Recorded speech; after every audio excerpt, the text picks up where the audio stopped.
गुरु प्यारी साध संगत जी, प्रेम से कहना धन निरंकार जी। आशा करती हूँ सतगुरु माता जी के आशीर्वाद से आप सभी बहुत बहुत अच्छे होंगे। आज मैं आप सभी के लिए एक नई साखी लेकर आई हूँ।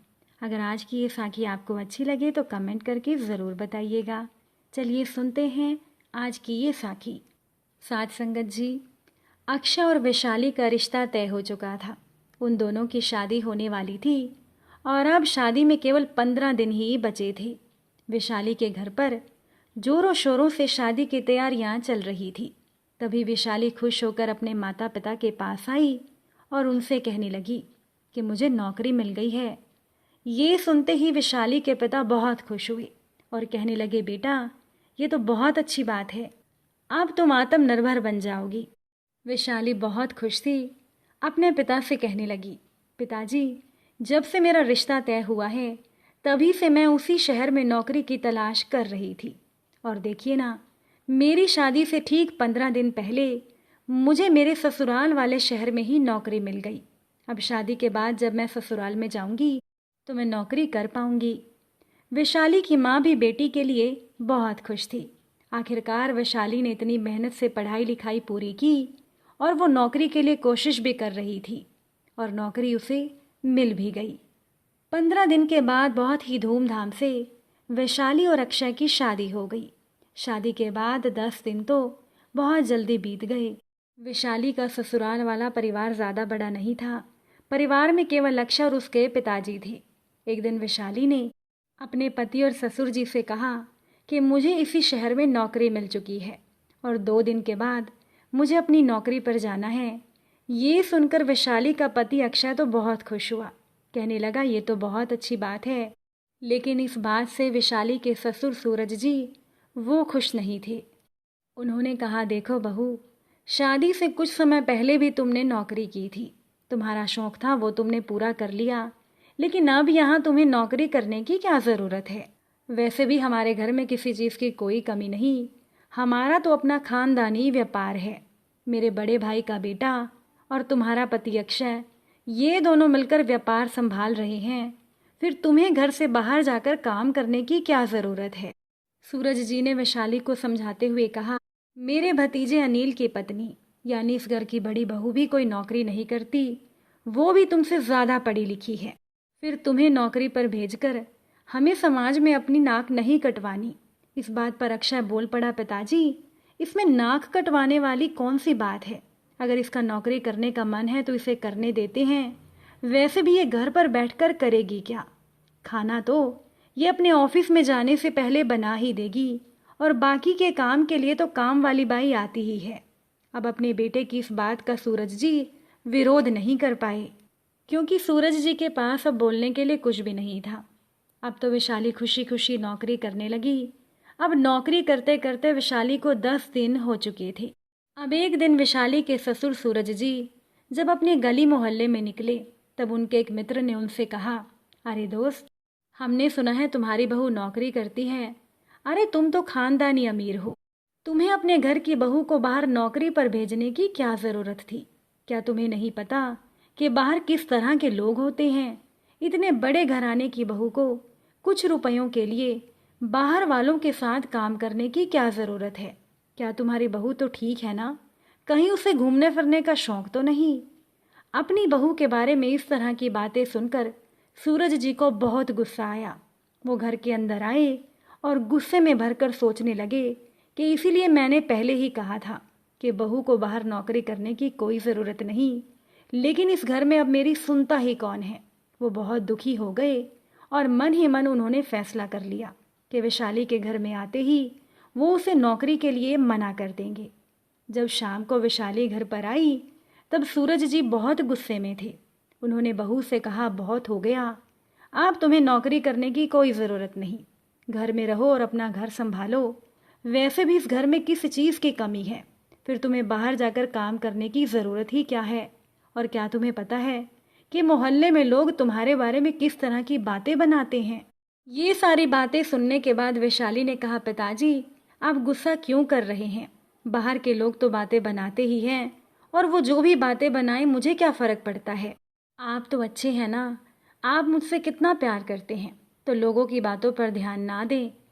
इस बात पर भी सूरज जी को बहुत गुस्सा आया। उन्होंने कहा, देखो बहू, मुझे इस तरह से बहलाने की कोशिश मत करो। मैंने तुम्हें पहले ही कहा था कि इतने बड़े घराने की बहू होकर तुम्हें ये छोटी सी नौकरी करने की क्या ज़रूरत है। लेकिन तुमने और अक्षा ने मेरी एक ना सुनी।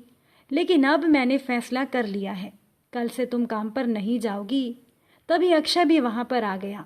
पिता की बात सुनकर उसे भी बहुत बुरा लगा। वो अपने पिता के पास आया और कहने लगा, पिताजी, इस बात पर तो हमने पहले ही बातचीत कर ली थी। देखिए, भले ही हमारे घर में किसी चीज़ की कमी नहीं है, लेकिन वैशाली ने इतनी पढ़ाई लिखाई की है तो इसकी पढ़ाई लिखाई व्यर्थ चली जाएगी। इसकी डिग्री केवल अलमारी में रखने के लिए तो नहीं है ना। और आप जानते हैं कि हमारा काम तो अच्छा चल ही रहा है। हम कौन सा वैशाली से पैसा लेते हैं, इसे काम करने दें।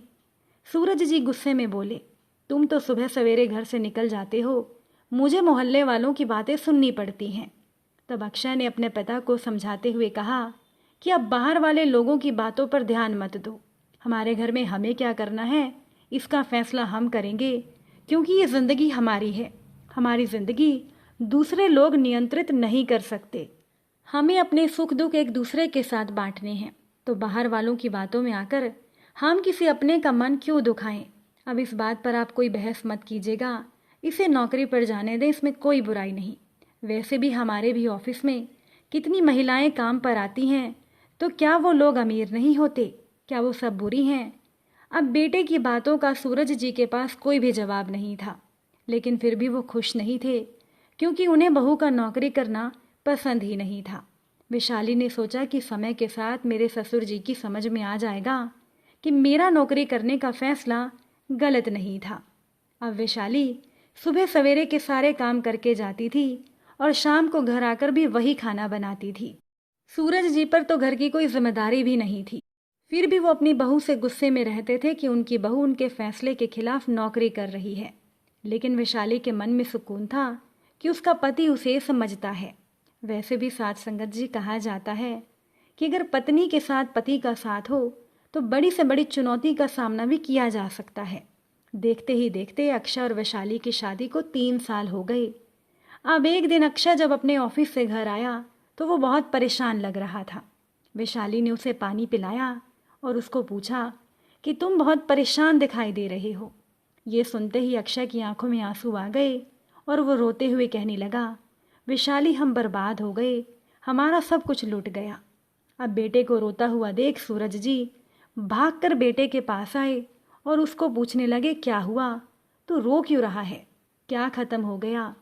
अब अक्षय ने भरी हुई आंखों से कहा, पिताजी, आपको अपने भतीजे यानी मेरे ताया जी के बेटे अनिल पर जितना भरोसा था, जिसे आप लायक समझते थे, जिसे आप आज्ञाकारी कहते थे, क्या आप जानते हैं उसने क्या किया है?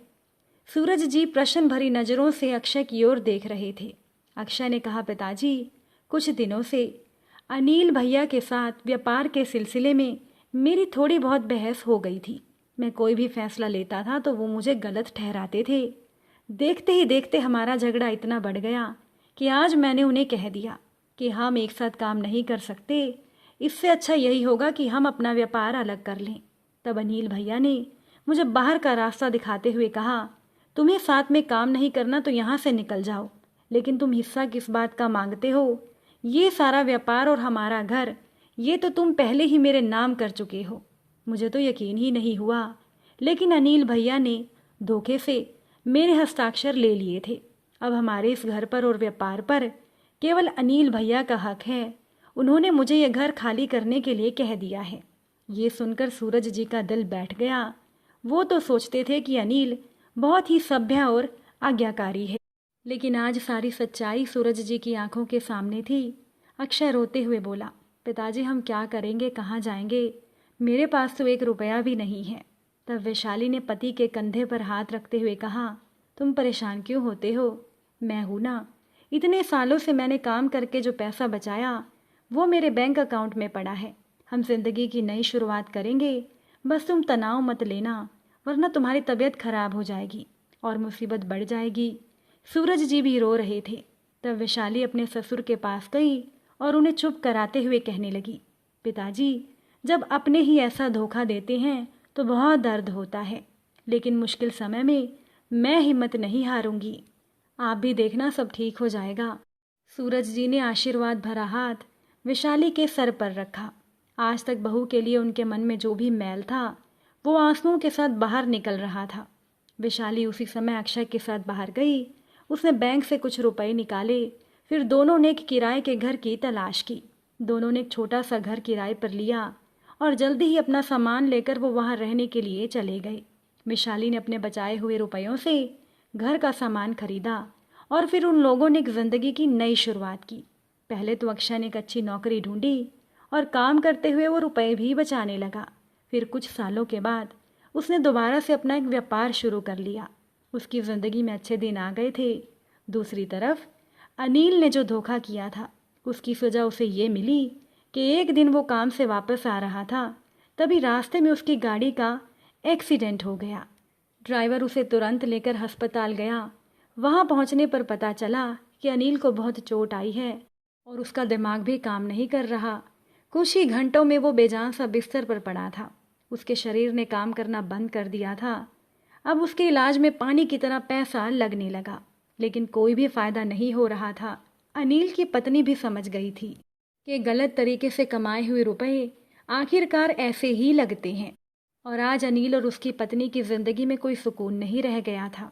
साथ संगत जी, कोई भी घर चाहे कितना भी अमीर क्यों ना हो, अगर घर का कोई भी सदस्य आत्मनिर्भर बनना चाहता है तो उसे बिल्कुल रोकना नहीं चाहिए, क्योंकि समय कब किसी का बदल जाए ये कोई भी नहीं कह सकता। ऐसे मुश्किल समय में अगर घर के सदस्य आत्मनिर्भर रहेंगे तो तकलीफ़ें थोड़ी कम उठानी पड़ेंगी। आपके साखी को लेकर क्या विचार हैं, कमेंट में ज़रूर लिखिएगा। आशा है कि साखी का जो भी उद्देश्य है वो आपको समझ आ गया होगा। अच्छी लगी हुई ये साखी तो वीडियो को लाइक शेयर कीजिएगा। चैनल पर नए हैं तो सब्सक्राइब भी कीजिएगा। आप सभी से फिर मुलाकात होगी एक नई साखी के साथ। साथ संगत जी, प्यार से कहना, धन निरंकार जी।